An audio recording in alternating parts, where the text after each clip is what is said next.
समय की बात है, एक राजा था जिसकी कोई संतान नहीं थी। राजा की उम्र बढ़ रही थी और तबीयत भी दिन प्रतिदिन खराब होती जा रही थी। उसे अब चिंता हो रही थी कि मेरे जाने के बाद इस राज्य को कौन संभालेगा।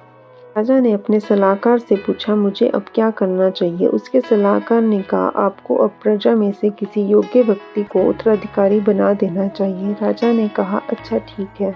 दूसरे ही दिन राजा ने अपने मंत्री से कहा कि प्रजा के बीच ये घोषणा करवा दो कि कल जो भी व्यक्ति सूर्यास्त से पहले मुझसे मिलने राजमहल आएगा, उसे मैं राज्य का उत्तराधिकारी बना दूंगा। राजा की यह बात सुनकर मंत्री ने कहा, ये तो बहुत आसान है, ऐसे तो प्रजा की उत्तराधिकारी बनने के लिए पहुंच जाएगी। राजा ने कहा, ऐसा बिल्कुल भी नहीं होगा, मेरे तक सिर्फ योग्य व्यक्ति ही पहुंचेगा, आप घोषणा करवा दो।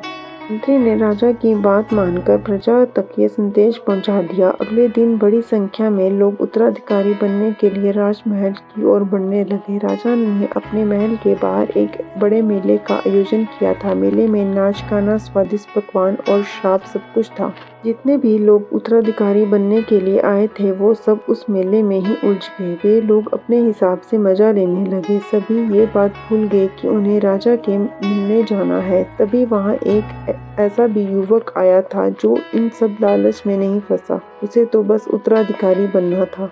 वो सीधे राजमहल में चलने लगा। राजमहल के मुख्य द्वार पर 2 पहरेदार खड़े थे। उन्होंने इस युवक को रोकने की कोशिश की, लेकिन इस युवक ने किसी की बात नहीं सुनी और उसने इस सब से बचकर राजमहल में प्रवेश कर दिया।